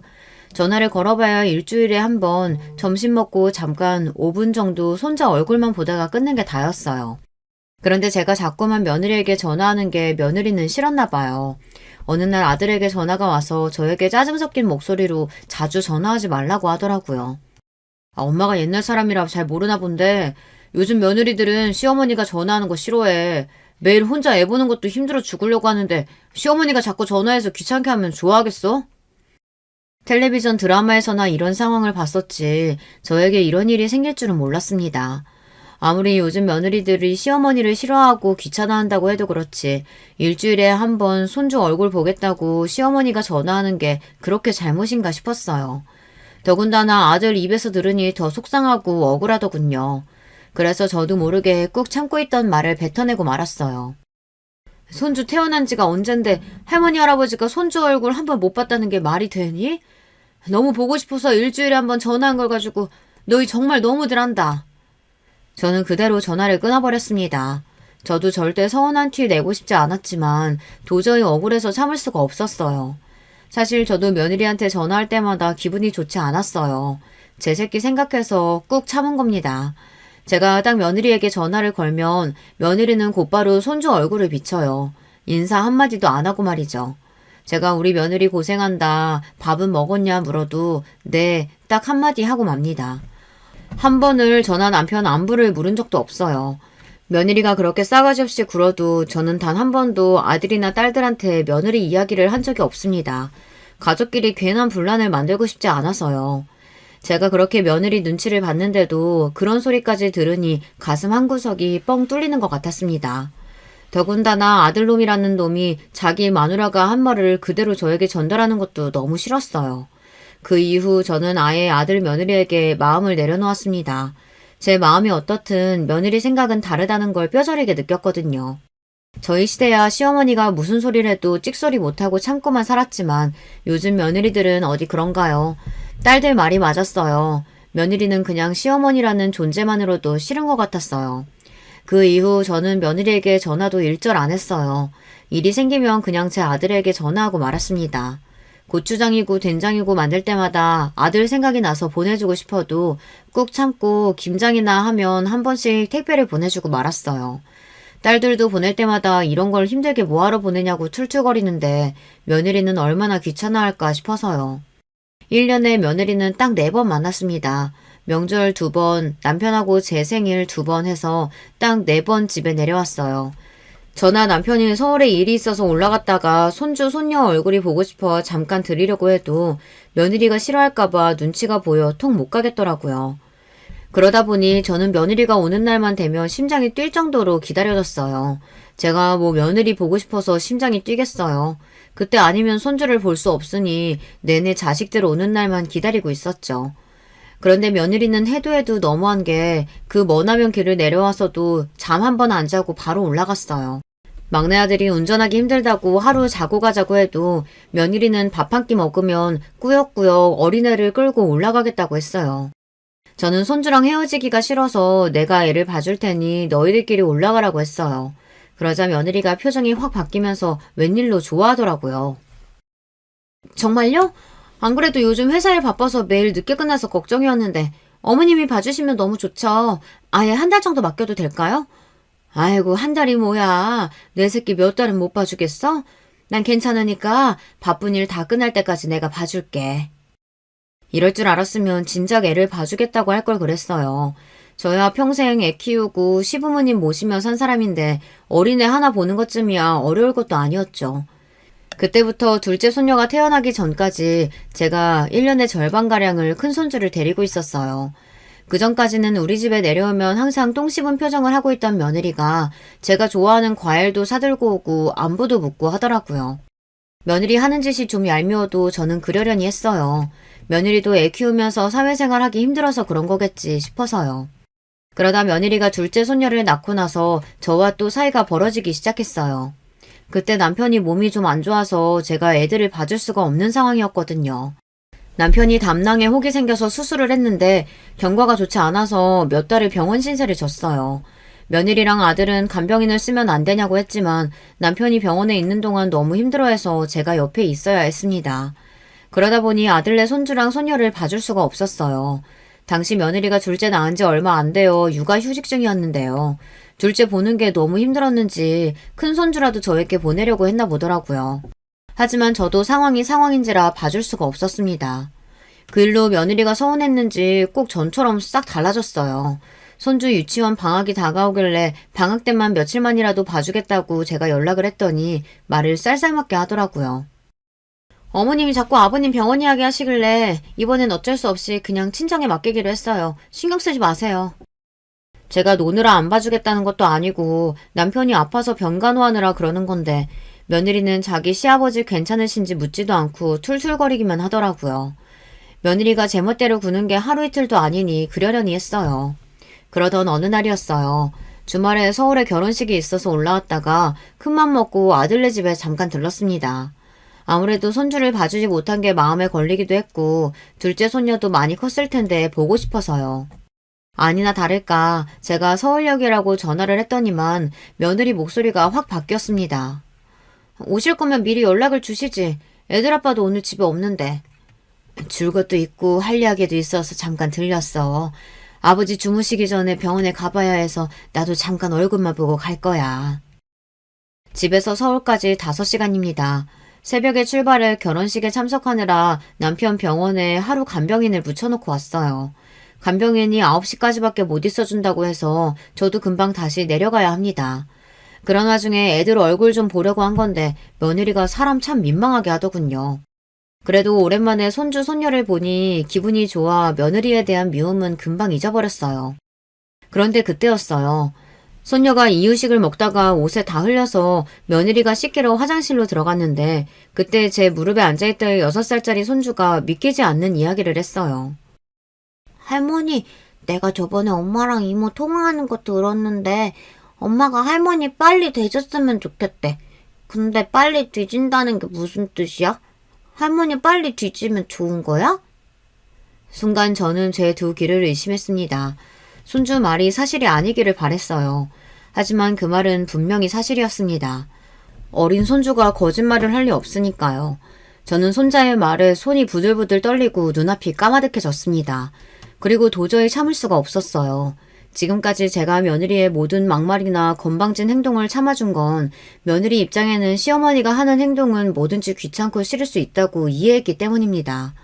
하지만 아무리 시어머니가 싫어도 그렇지 애 듣는 데서 할 말 못할 말 구분은 할 줄 알아야 하는 건데 이번 일은 도저히 참아줄 수 없었어요. 저는 며느리가 둘째를 씻기고 나오자마자 기다렸다는 듯 며느리를 쏘아보았습니다. 너 아버지 아파서 병원 누워있어서 속으로 좋았겠다? 빨리 뒤질 수 있을지 모르니까. 어머, 어머님 지금 무슨 소리 하시는 거예요? 제가 언제 그런 생각을 했다고. 며느리는 제 말에 놀란 척 연기를 하며 오히려 저를 이상한 사람 취급했어요. 저는 그 모습이 너무 가스로워서 소리를 버럭 질렀습니다. 너희 시아버지 건강 안 좋아서 이번에 공장 팔기로 했어. 그래서 공장 주변 부지 막내 앞으로 해줄까 했는데 안 되겠다. 시부모 하루라도 빨리 뒤지기를 바라는 며느리한테 내가 재산 나눠줄 필요 없지. 너한테 한 푼도 줄 생각 없으니까 그런 줄 알아. 손주 손녀가 보고 싶어서 온 것도 있었지만 사실 이 이야기를 하려고 온 거였어요. 남편이 병원에 입원하기 시작하며 공장 운영이 어려워지자 남편이 이럴 거면 그냥 돈 될 때 팔아버리는 게 낫겠다고 했어요. 공장 팔아서 자식 넷한테 공평하게 나눠주고 주변에 남은 땅은 시부모님 유언대로 막내 아들에게 물려주려고 했는데 며느리가 하는 짓을 보니 도저히 그냥 줄 수가 없겠더군요. 어머니, 아니에요. 제가 설마 애 앞에서 그런 소리를 했겠어요? 아니에요. 애가 뭘 잘못 말한 거예요. 저 절대 그런 소리 안 했어요. 며느리는 제가 손주에게 똑똑히 들었다고 하는데도 절대 아니라고 딱 잘라 말했습니다. 저는 며느리가 변명하는 건 더는 듣고 싶지 않아 그 자리에서 눈도 마주치지 않고 아들네 집을 나와버렸습니다. 며느리는 엘리베이터까지 따라 나와서 아니라고 연신 변명했지만 저는 들은 척도 안 했어요. 그리고 그대로 집으로 내려올 때까지 며느리와 아들의 전화를 일절 받지 않았습니다. 그 일이 있은 지 3주가 흘렀어요. 그 일 이후 아들과 며느리에게 거의 매일 전화가 옵니다. 지금까지 결혼해서 산 세월 동안 저에게 전화한 것보다 훨씬 더 많이 했더라고요. 얼마나 똥줄이 타면 그러겠어요. 아들은 손주 녀석이 한 말이 사실이 아니라고 애가 장난친 거라고 하는데 저는 믿을 수가 없습니다. 이제 6살 먹은 어린애가 그런 소리를 어디서 듣고 하는 거겠어요. 분명 자기 엄마한테 들은 게 맞죠. 아들은 지금도 공장 땅 명의를 바꿔달라고 난리예요. 시부모님이 돌아가실 때 막내에게 주라고 했으니 자기 거라고요. 그런데 저는 괘씸해도 너무 괘씸해서 재산이고 뭐고 아무것도 주고 싶지 않아요. 이런 상황에 자기 마누라 편만 드는 아들 새끼도 미워 죽겠습니다. 저는 어떻게 하면 좋을까요? 안 그래도 남편은 병원에서 힘들어하고 있고 아직 말도 못 꺼냈어요. 아들 며느리 집에서 제가 그런 소리 들었다고 하면 남편도 너무 힘들어할 것 같아서요. 여러분들이라면 어떻게 하시겠어요? 시부모를 개무시하는 것도 모자라서 빨리 뒤졌으면 한다는 소리까지 들은 와중에 점처럼 부모 자식 사이로 지낼 수 있을까요? 저는 아직도 모르겠습니다. 아무리 좋게 생각하려고 해도 용서가 되지를 않아요. 여러분의 의견 댓글로 남겨주시면 제가 하나하나 읽어보고 참고하도록 하겠습니다. 끝까지 제 이야기 들어주셔서 감사해요. 여러분의 가정에는 행복하고 즐거운 일만 있으시길 바라겠습니다. 안녕하세요. 저는 의사로 재직 중인 50대 남자입니다. 오늘 제가 제보할 사연은 가족과 복수에 관한 사연이에요. 사실 저는 가족이라고 부르고 싶지 않은 사람도 있습니다. 어디서부터 설명해야 할까요? 일단 제 소개를 짧게 하겠습니다. 저는 지방에서 태어나서 자랐어요. 매우 가난한 집이었고 위로는 형이 한 명 있습니다. 어렸을 땐 너무 가난해서 집에 수도와 전기가 끊기기도 했어요. 심지어 부모님은 제가 중학생 때 이혼하셨습니다. 어머니가 우리를 혼자 키우셨는데 고생이 참 많으셨어요. 시장 바닥에서 나무를 팔며 저와 형을 키우셨죠. 제가 형보다 공부를 잘했는데 그래서 형은 저보고 공부하라고 고등학교도 그만두고 아르바이트하며 저를 도와줬어요. 시장에서 죽기 살기로 어머니와 어린 나이에 저를 위해 돈을 버는 형을 보고 저는 죽기 살기로 공부했습니다. 공부가 아니면 우리 가족이 살 수 있는 방법이 없었어요. 고등학생 땐 그래서 4시간만 자고 공부했습니다. 코피는 일상이었죠. 아이고, 재훈아. 결국 의대에 합격했구나. 형은 네가 당연히 잘 될 줄 알았어. 고생했다. 형은 이제 죽어도 여한이 없어. 우리 둘째 아들이 키웠고 해냈구나. 해준 것도 없는데 너무 고마워. 형하고 어머니가 없었으면 저는 합격 못했어요. 없는 형편에 저 돕느라 고생 많으셨어요. 우리 이제 제발 행복하게 살아요. 밥도 굶어가며 공부한 끝에 결국 저는 서울에 있는 의대에 진학할 수 있었습니다. 어머니와 형은 제가 의대에 합격하자 눈물을 터뜨렸어요. 저도 이제 이런 고생은 끝이겠지 생각하니 뿌듯했죠. 하지만 현실은 조금 달랐어요. 의대 공부량은 상상을 초월했습니다. 어쩌면 고등학생 때보다 더 열심히 공부했어요. 그렇게 학교를 졸업하고 시험에 합격해서 의사가 됐습니다. 남들은 연애하고 놀 거 다 놀며 학교 생활을 했는데 저는 그럴 형편이 아니었습니다. 과외도 몇 개를 했는지 몰라요. 그렇게 일해서 집에도 보내고 등록금도 냈습니다. 삶의 여유가 아예 없는 채로 저는 의사가 되어 일했어요. 돈을 벌긴 했지만 형과 어머니에게 생활비를 드리기도 했고 혼자 서울에서 사는 게 절대 쉽지 않았습니다. 그러다 어머니와 형이 서울로 오게 됐어요. 형이 검정고시에서 합격해서 일자리를 구할 수 있었거든요. 형, 돈은 일단 걱정하지 말고 형이 할 수 있는 일을 찾아. 형이 젊음 다 바쳐서 나 도운 거 나도 알아. 이제 내가 갚을게. 고맙다. 형이 안 그래도 제과에 관심이 많아서 학원을 다니려고 해. 빵집 열어서 어머니와 함께 운영하려고. 형은 실제로 서울에서 학원에 다니며 금방 빵 만드는 법을 배웠어요. 워낙 손재주가 좋은 형이라 1년도 안 되는 기간 안에 웬만한 빵을 다 만들 수 알았죠. 저는 그동안 모은 돈으로 형과 어머니가 운영할 수 있는 빵집을 하나 열어줬습니다. 주변에서도 어머니도 저에게 결혼 얘기를 꺼냈지만 저는 그때 이렇게 가족들에게 투자하는 게 더 좋았어요. 그러던 어느 날 형이 결혼한다며 여자를 데려왔습니다. 그런데 세상이 정말 좁더라고요. 아내 될 사람이 너희 병원에서 일하거든. 외과 병동이라 너랑 마주치지는 않았을 텐데 그래도 놀랍지? 우리 병원이 워낙 크니까 그럴 수도 있는데 신기하긴 하다. 그래도 형은 다행이네. 동생은 의사고 아내는 간호사잖아. 아파도 걱정 없겠어. 나도 나지만 우리 어머니가 다행이지. 어쨌든 가족끼리 같은 병원에서 근무하다니 좋다. 형수가 될 사람은 형의 빵집 손님으로 만났다고 해요. 형이 워낙 손맛이 좋아 빵집이 인기가 좋았거든요. 형수도 그래서 거의 매일같이 드나들다 형에게 반했다고 합니다. 몇 개월을 구애한 끝에 형과 연애하게 됐죠. 그리고 2년의 연애 끝에 결국 결혼까지 하게 됐습니다. 저는 일하는 게 힘들고 바빠서 연애 생각이 전혀 없었어요. 그래서 형이 결혼한다는 소식에 내심 기뻤습니다. 자식 중 한 명이라도 결혼해야 우리 어머니 마음이 편하잖아요.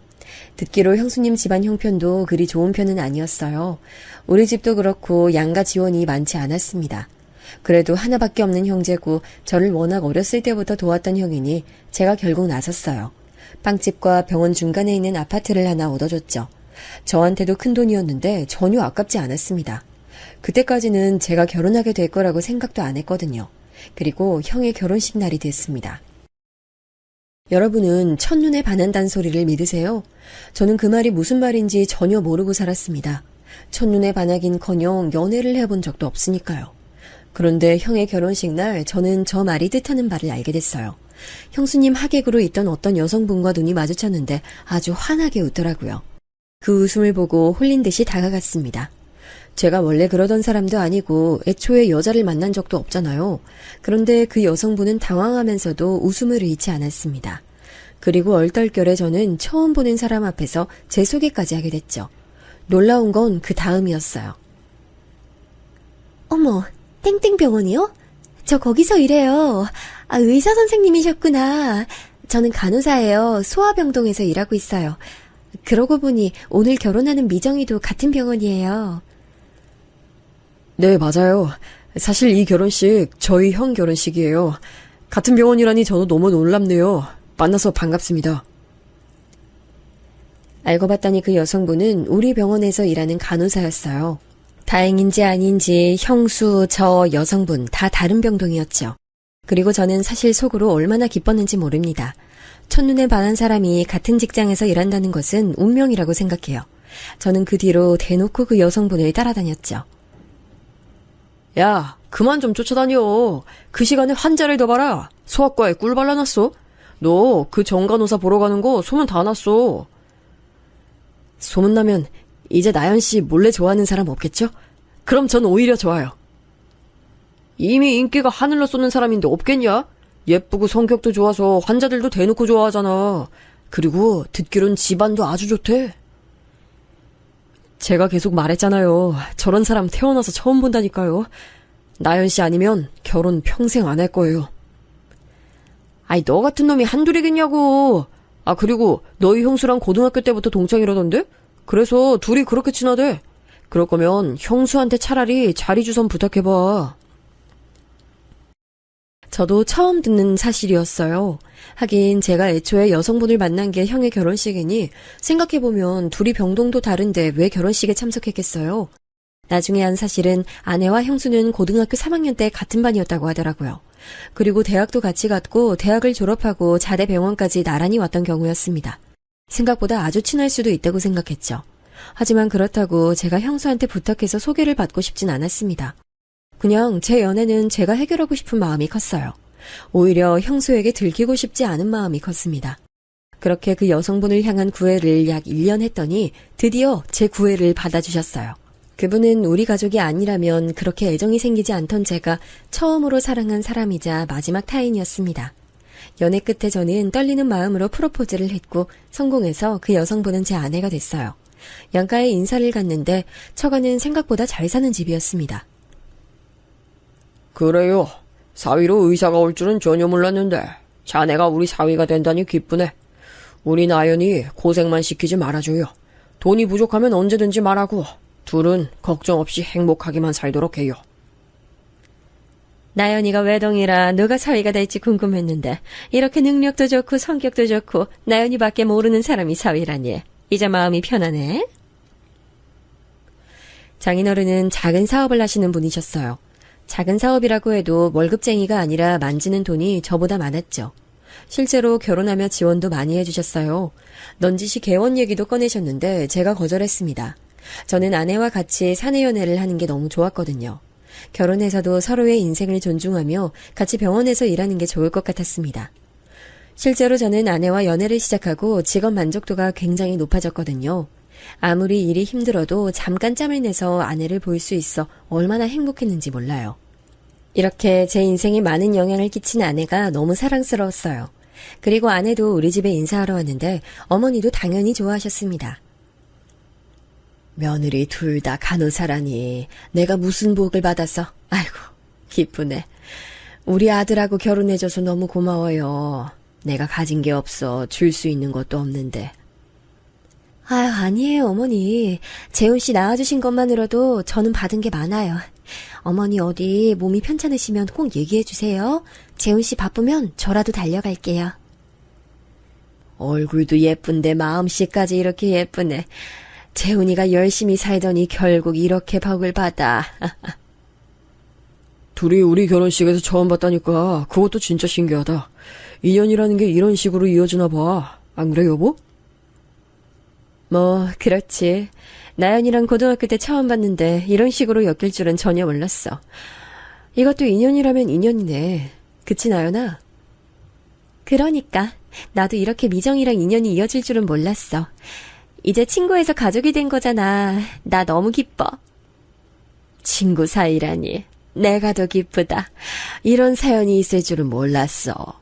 친구 사이니까 서로 말 편하게 해. 난 신경 쓰지 말고. 아내와 저는 처가의 도움으로 고급 아파트에서 신혼생활을 시작했습니다. 결혼식장도 고급 호텔로 정했고 실제로 하객도 굉장히 많이 왔어요. 예물과 예단은 생략하고 싶었는데 처가에서 한 번 하는 결혼이니 마음껏 하라 하셨죠. 제가 아무리 의사여도 워낙 어머니에게 들어가는 돈도 많았고 형 결혼 때 쓴 돈이 있어서 여유롭진 않았거든요. 그 사정을 듣더니 장인어른은 제가 그동안 고생 많았다며 본인이 많이 지원해 주셨습니다. 신혼여행도 형과 형수는 제주도로 다녀왔는데 저와 아내는 하와이와 유럽을 다녀왔어요. 아내가 워낙 어릴 때부터 해외 생활을 많이 해서 저를 데리고 다녔습니다. 저는 공부밖에 몰랐던 사람이라 해외여행 자체가 처음이었거든요. 아내는 여유로운 집안 사정 덕분에 해외에서 유학도 했더라고요. 저는 이런 아내가 너무 좋았습니다. 배울 점이 많은 사람이라 결혼하길 잘했다고 생각했죠. 아내와 저는 부부 사이에 문제가 전혀 없었어요. 그런데 제가 형수가 약간 이상하다고 생각하게 된 계기가 있습니다. 그날은 신혼여행에 다녀오고 집들이를 하게 됐습니다. 처가 식구들은 이미 초대했고 우리 집 식구들을 초대한 날이었어요. 어머니, 이거 명품 가방이에요. 저희가 여행하면서 면세점에서 가방 봤는데 너무 예쁘더라고요. 도저히 지나칠 수가 없어서 사게 됐어요. 어머님 드시면 너무 잘 어울릴 것 같아서요. 어머, 아유 뭐 이런 걸 다 주고 그래.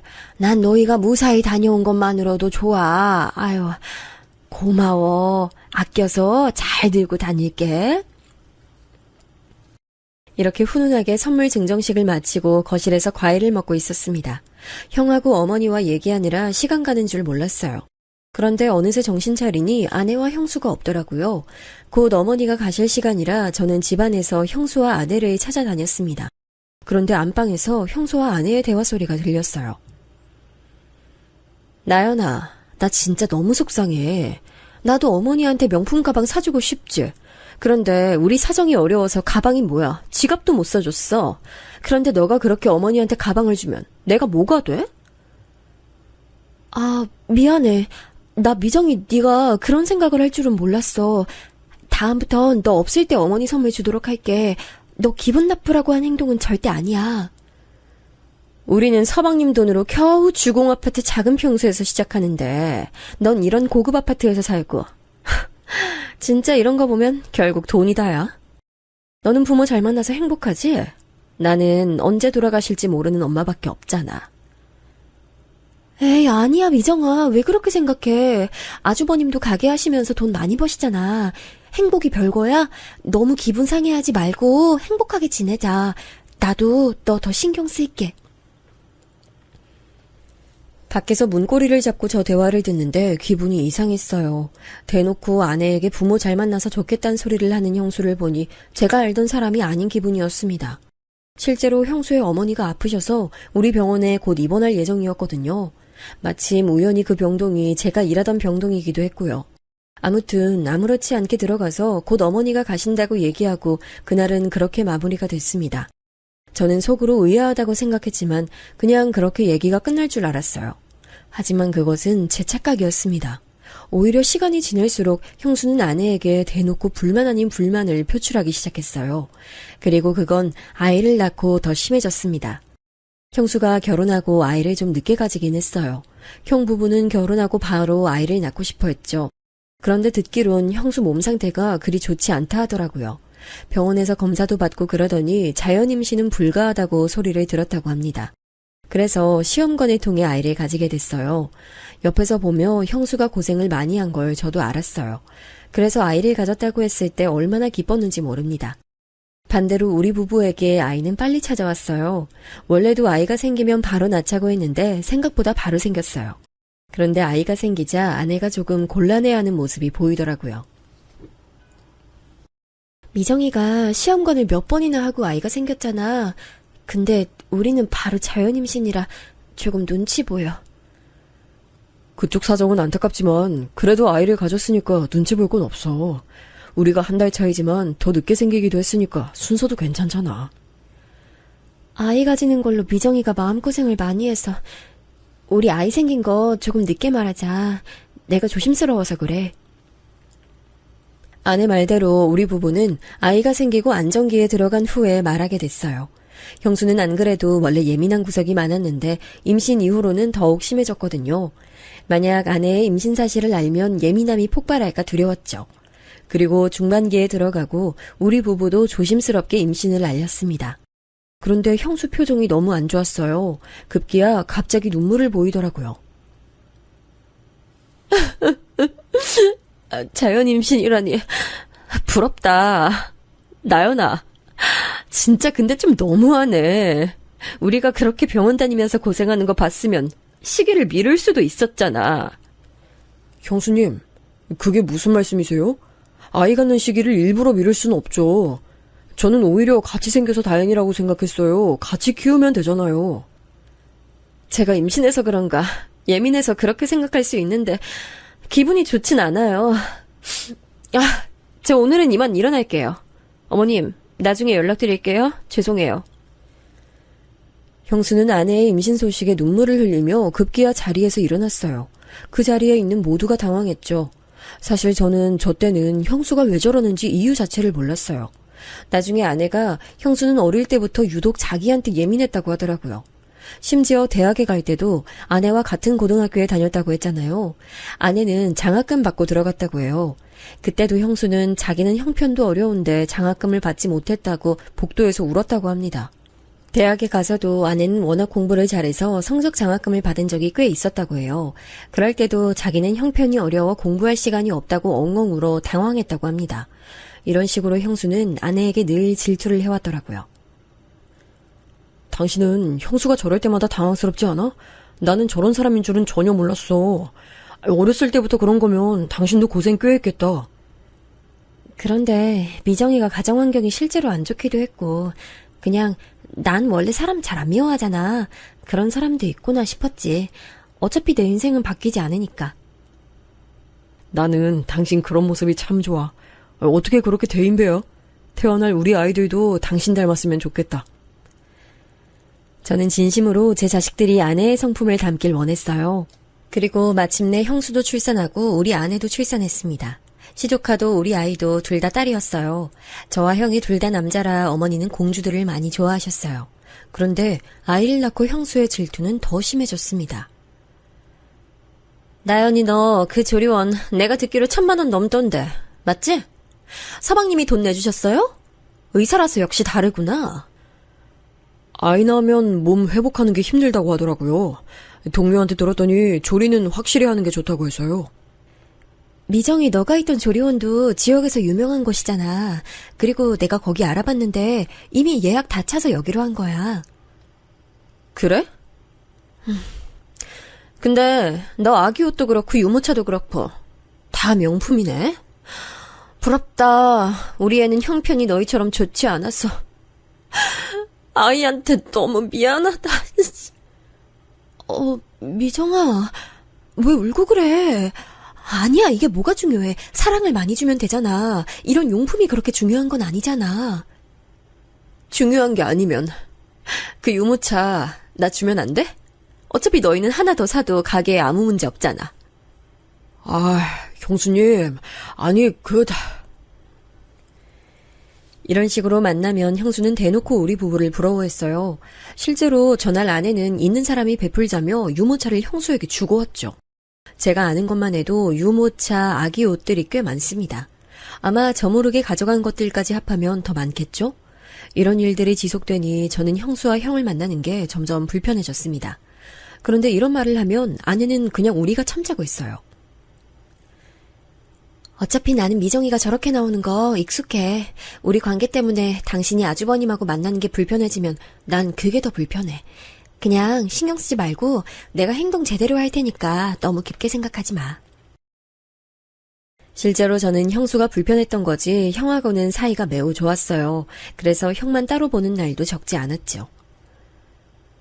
아내가 결혼 전에는 나도 몰랐는데 생각보다 사치가 좀 있는 것 같아. 자꾸 집에 와서도 너랑 재수 씨 얘기를 종일 해. 나도 처음엔 맞장구 쳤는데 시간이 지날수록 힘들더라. 듣기 좋은 소리도 한두 번이지. 여자들끼리 문제니까 우리가 또 막 나설 순 없어. 그냥 나도 불편한데 아내가 괜찮다고 하니까 어쩔 수 없네. 우린 어머니나 잘 챙기자. 하지만 신경을 쓰고 싶지 않아도 아이들이 크면서 형수 태도는 더 심해졌습니다. 앞서 말했듯 형수는 집안 형편이 좋지 않았어요. 아픈 사돈어른은 우리 병원에 입원하셨죠.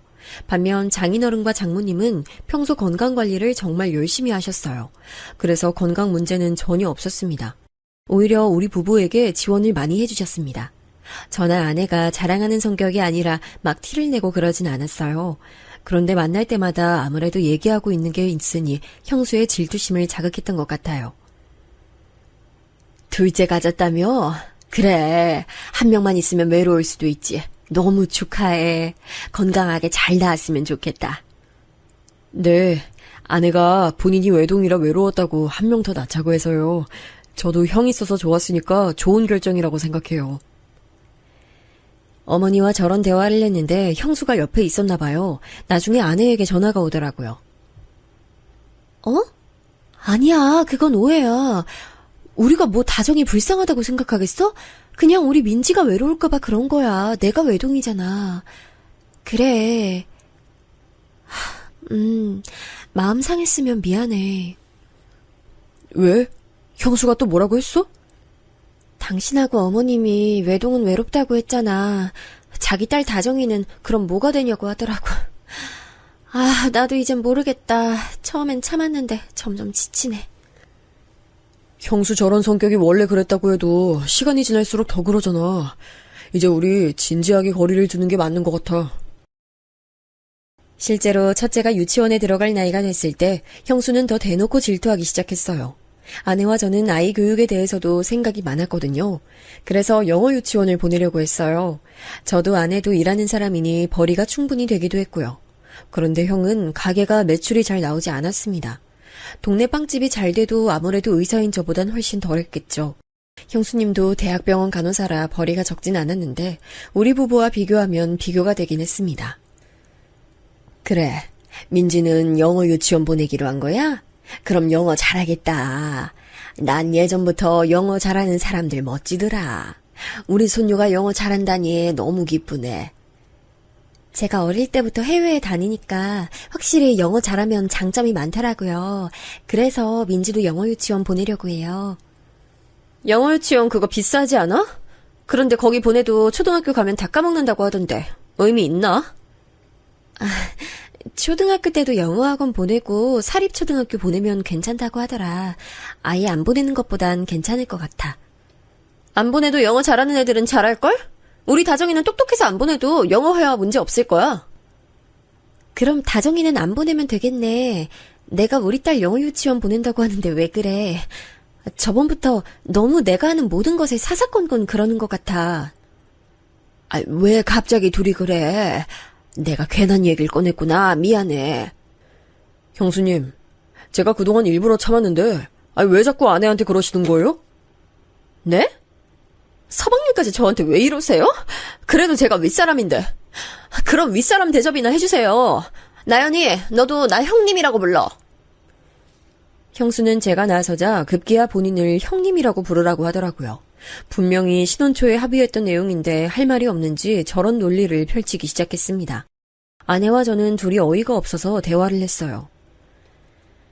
나 진짜 고등학교 때부터 나한테 질투하는 건 알고 있었는데 이제 와서 저러는 건 너무 속 보이지 않아? 나 이제 모르겠어. 형도 자꾸 형수가 집에 와서 우리 얘기를 그렇게 한다고 불편하다 하더라. 그렇다고 가족인데 안 만날 수도 없잖아. 우리가 뭐 잘못한 것도 아니고 곤란하네.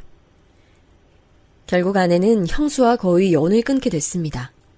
저도 아내가 불편해하는 모습이 달갑지 않았어요. 그래서 일부러 형수와 아내를 못 만나게 했습니다. 명절 때도 형과 미리 말해서 시간 조절을 했죠. 그렇게 한동안 조용히 사건 없이 지나갔어요. 그래서 저는 아무 문제 없는 줄 알았어요. 그런데 제가 그때 마침 병원에서 바쁜 일이 생겼어요. 원래도 바쁜 편인데 하필 일이 늘어나서 더 바빠졌습니다. 아무리 시간을 내어 집에 가고 싶어도 갈 수가 없었어요. 연락도 하루에 겨우 시간을 내어 아내에게 하기도 했죠. 같은 병원에서 일해도 저도 바쁘고 아내도 스케줄 근무라 자주 볼 수는 없었어요. 실제로 아내가 그때는 중간에 둘째 임신으로 인해 쉬기도 했죠. 그런데 어느 날부터 아내 분위기가 이상해졌습니다. 제가 집에 오면 예전엔 환한 웃음으로 반겨줬어요. 그런데 언제부턴 제 얼굴을 보지도 않더라고요. 눈도 마주치지 않았어요. 자기야, 뭐 나한테 화난 거 있어? 있으면 말해줘. 내가 요즘 일이 바빠서 자기한테 신경 쓰지 못해서 너무 미안해. 아니야. 그런데 당신 어제 혹시 어디 갔어? 나한테 병원이라 했잖아. 어제? 나 어제 병원에서 종일 수술했지? 왜? 아니야. 이런 식의 대화가 점점 늘어갔어요. 저는 그런데 아내에게 거짓말한 게 전혀 없거든요. 정말로 숨기는 게 전혀 없었습니다. 그런데 저런 식으로 의심이 늘어나니 어느 순간부터는 기분이 나빠지기 시작했죠. 향수는 나도 모르겠어. 내가 미쳤다고 다른 사람 향수를 내 옷에 뿌려? 옷이 바뀔 수도 있잖아. 도대체 왜 자꾸 이런 의심을 하는 거야? 당신답지 않아. 무슨 옷이 바뀌어. 말이 되는 소리를 내.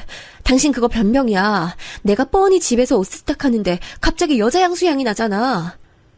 그러니까 나는 정말 모르는 문제라니까. 누가 몰래 와서 향수를 뿌렸나 봐. 나도 내가 말하면서 웃겨. 그런데 그게 아니면 말이 안 돼. 당신 일할 때 누가 와서 일부러 여자 향수를 뿌렸다고? 진짜 이제 말까지 지어내니? 아내의 의심이 늘어나면서 확실히 부부싸움의 빈도도 잦아졌어요. 저는 일하느라 바빴던 건데 너무 억울하더라고요. 일하면서 여유가 없으니 아내의 기분을 풀어주는 것도 힘들었습니다.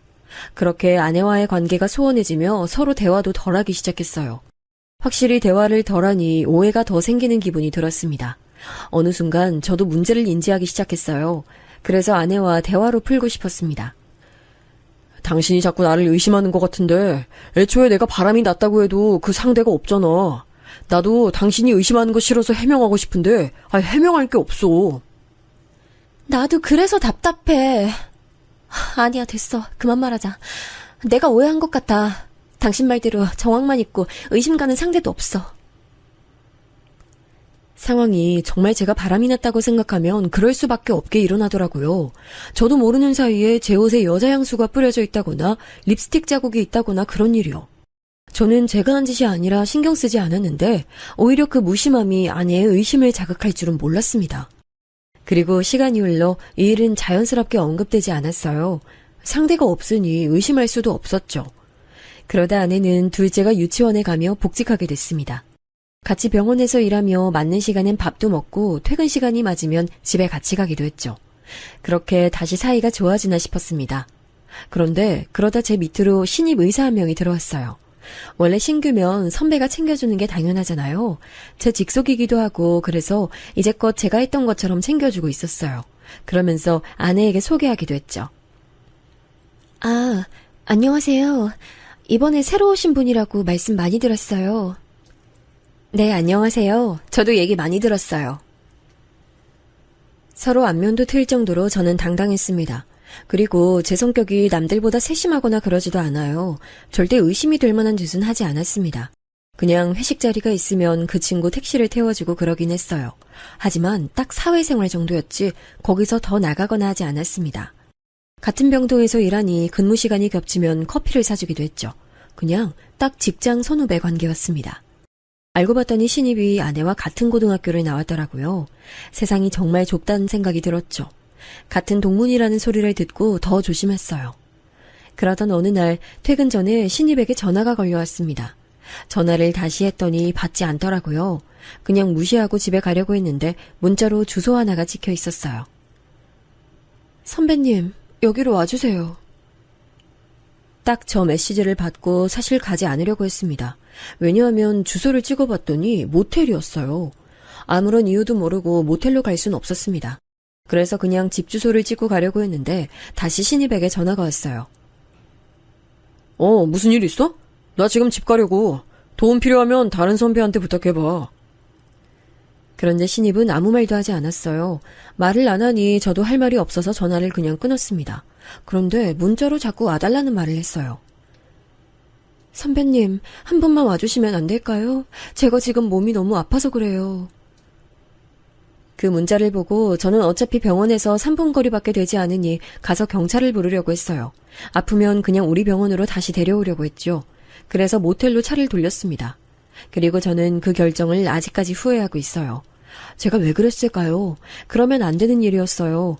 만약 제가 시간을 돌릴 수 있으면 저때로 돌리고 싶습니다. 갔더니 신입이 침대 위에 쓰러져 있었어요. 가서 깨웠는데 일어나질 않더라고요. 그런데 단순히 졸려서 자는 것도 아니고 술에 취한 것도 아니었어요. 딱 봤더니 수면제를 먹은 것 같았습니다. 그래서 혹시 무슨 일이 일어날 수도 있으니 신입을 업고 모텔을 나왔어요. 병원으로 가서 신입을 내려놓고 저는 집에 갔습니다. 가서 아내와 두 딸과 같이 저녁도 먹었어요. 신입은 다른 동료에게 말하고 나왔으니 문제가 없을 거라 생각했죠. 그런데 정확히 2일 후 사건이 터졌습니다. 제가 모텔에 가는 모습과 신입을 깨우느라 몸을 흔드는 모습, 그리고 마지막으로 업으려고 몸에 손을 대는 모습이 다 사진으로 병원에 뿌려졌어요. 복도에 가득한 사진을 보고 저는 제 사진이 아닌 줄 알았습니다. 선배님, 이게 뭐죠? 저 지금 너무 당황스러운데요? 그건 내가 할 말인데? 아니, 도대체 이거 누가 그런 거야? 아니, 사진을 찍어서 뿌린 것도 그런 건데 선배님이 왜 저기로 오셨어요?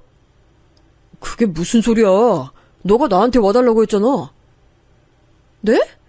저 처음 듣는 얘긴데요? 그냥 학교 선배랑 술 마시고 잔 거였어요. 일어났더니 병원이라 저야말로 놀랐다고요.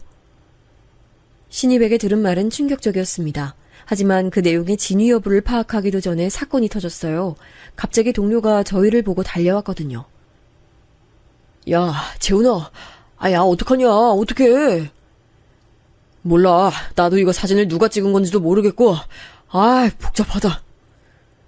아니, 그게 아니고. 야, 지금 너 빨리 밖으로 나가봐. 이걸 어떡하냐?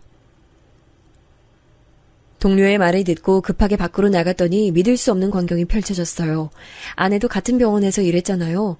출근하고 그 사진을 직접 목격한 거예요. 그리고 아내는 그대로 극단적인 선택을 하게 됐습니다. 이미 하늘로 간 아내의 몸을 붙잡고 얼마나 울었는지 몰라요. 아내를 끌어안고 엉엉 울며 미안하다는 말만 되뇌었습니다. 게다가 주말에 겨우 시간을 내서 두 딸과 함께 여행을 가자고 했거든요. 여행은 가지도 못하게 됐죠. 무슨 정신으로 장례를 치렀는지 모르겠어요. 어머니를 붙잡고 울고 형을 붙잡고 울었습니다. 딸들도 엄마를 잃었으니 제정신이 아니었어요.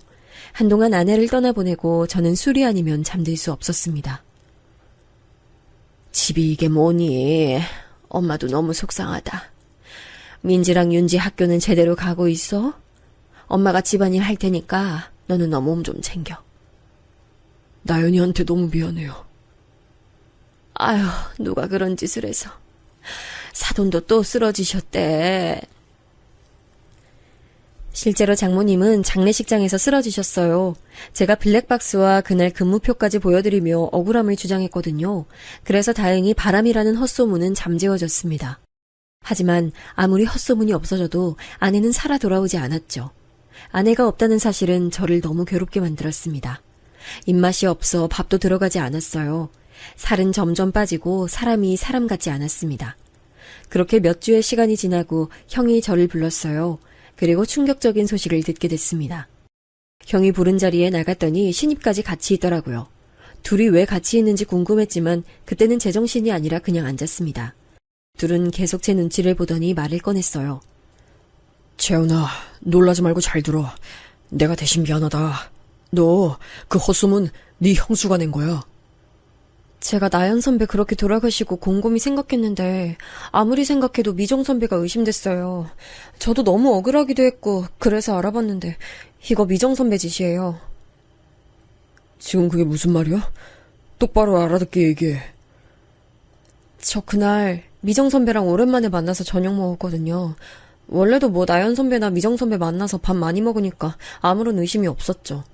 그런데 중간부터 기억이 없어요. 수면제를 제가 마시던 술에 탄 것 같아요.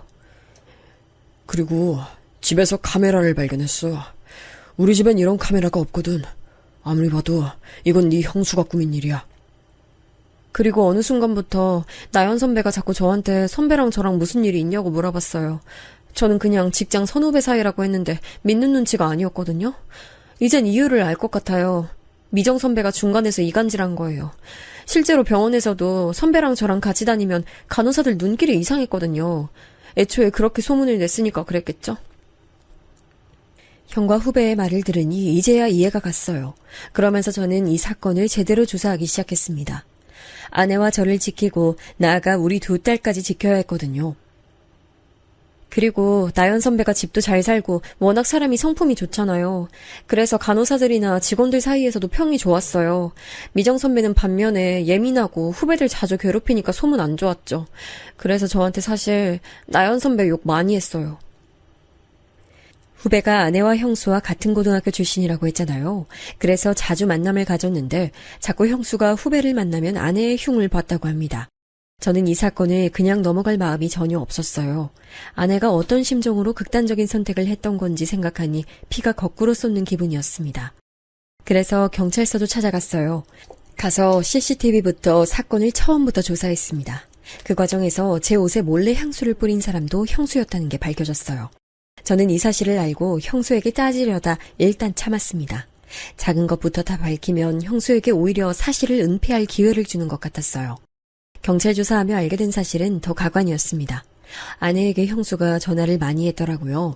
나중에 녹음된 걸 들어봤더니 웃기지도 않았습니다. 미정아, 너 이런 식으로 나한테 자꾸 내 남편 얘기하면 나 너무 곤란해. 나도 알아서 생각할게. 급한 일이라고 해서 받았더니 이러면 어떡해. 급한 일은 맞지. 실제로 그렇게 둘이 붙어 다닌다 하더라고. 병원에 소문 다 났어. 나연이 네가 나중에 알면 속상할까봐 일부러 내가 말해주는 거야. 내일은 내가 알아서 할게. 그리고 바람이면 내가 해결할게. 제발 가만히 있어. 아내는 형수의 전화를 받고 많이 괴로워하는 게 느껴졌어요. 나중에 후배한테 들은 바로는 원래 학창시절부터 형수의 자격지심이 유명했다고 하더라고요. 그래서 저는 두 분이 형님 동서로 만났다고 해서 얼마나 놀랐는지 몰라요. 나연 선배한테 질투해서 막 뒤에서 욕하고 다니기도 했거든요. 이 얘기를 다 듣고 나니 저는 분노가 차올랐습니다. 절대 그냥 넘어갈 마음이 없었죠. 장인어른과 장모님을 찾아가 모든 사실을 내뱉었어요. 장인어른은 뒤집어지셨습니다. 나는 끝까지 갈 거야. 내 딸 죽인 사람 그냥 놔둘 순 없어. 저도 끝까지 갈 겁니다. 형하고 이미 얘기 끝났어요.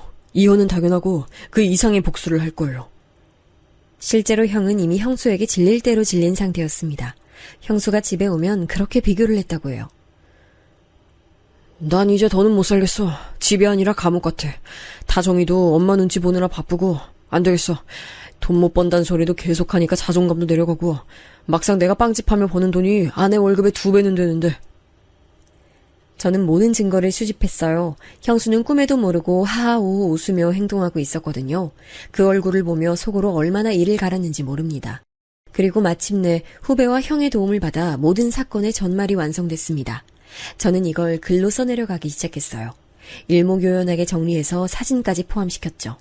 그리고 그 종이를 병원 게시판에 다 게시했어요. 그 증거가 너무 완벽해서 반박할 수도 없었습니다. 아니 이게 뭐야? 서방님, 이게 뭐죠? 저 너무 억울해요. 이러시면 안 되죠? 억울할 게 있나요? 형수님이 했던 짓 다 알고 있어요. 이러면 안 된다는 말은 제가 해야 하는 말 아닌가요? 이미 경찰 동행해서 CCTV도 봤고요. 증인이 얼마나 많은지 아세요? 모텔 주인부터 시작해서 증거가 한두 개가 아니야, 이 사람아! 말하다 보니 저도 복받쳐 오르기 시작했습니다. 억울하게 죽은 아내가 너무 불쌍했어요. 나연이는 아무것도 모르고 죽었는데 당신이 뭐가 억울해? 그 자격지심 때문에 사람을 죽여? 아무 사이도 아닌데 왜 지어내서 사람을 죽여? 바람? 당신이 수면제 가져가서 술에 탄 거 다 찍혔어. 발뺌하지 마! 실제로 그 장면은 다 사진으로 게시되어 있었어요. 형수가 간호사라 수면제를 구하는 것도 쉬웠거든요. 선배, 정말 너무하세요.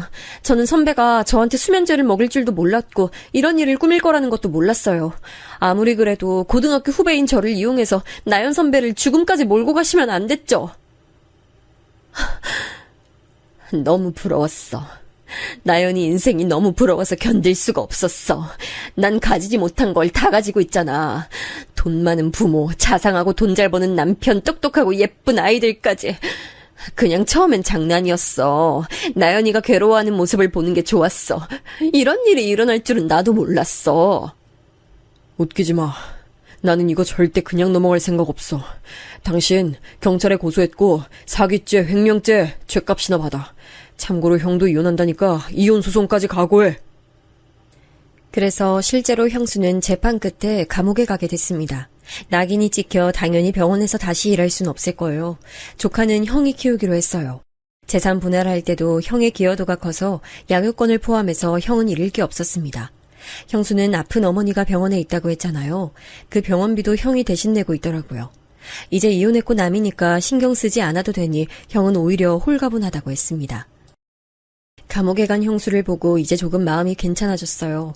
물론 진실을 모르고 세상을 떠난 아내를 생각하면 많이 아픕니다.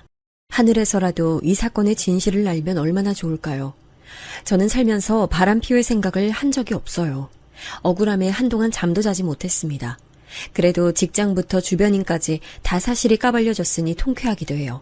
그 비싼 병원비 감옥에서 혼자 경제적 수입 없이 해결할 수 있을까요? 절대 못한다고 생각해요. 자격지심과 열등감에 사람을 죽음으로 몰고 갔으니 그 대가는 치러야죠. 내가 진짜 너무 잘못했어. 다시는 그러지 않을게. 서방님 죄송해요. 제가 잘못했어요. 한 번만 다시 생각해주세요. 제발요. 여보, 내가 미안해. 나한테 미안하다고 할 게 아니고 하늘에 있는 나연이한테 미안하다고 하세요. 나는 당신 죽을 때까지 용서 못하니까 그렇게 하라. 나도 당신하고는 더는 못 살아. 이제 당신이라는 사람한테 질릴 대로 질렸어. 감옥 가서 죗값 달게 받아. 이렇게 사건은 끝났습니다. 이 과정이 길고 또 길었어요. 중간에 너무 억울해서 머리가 빠지기도 했고 서러움에 목 놓아 온 날도 정말 많아요. 그래도 지금은 어느 정도는 마음이 괜찮아져서 두 딸과 아내 얘기도 많이 하고 있습니다. 아내가 하늘에서는 부디 속상함 없이 잘 살길 진심으로 바라요. 제 사연 들어주셔서 감사합니다.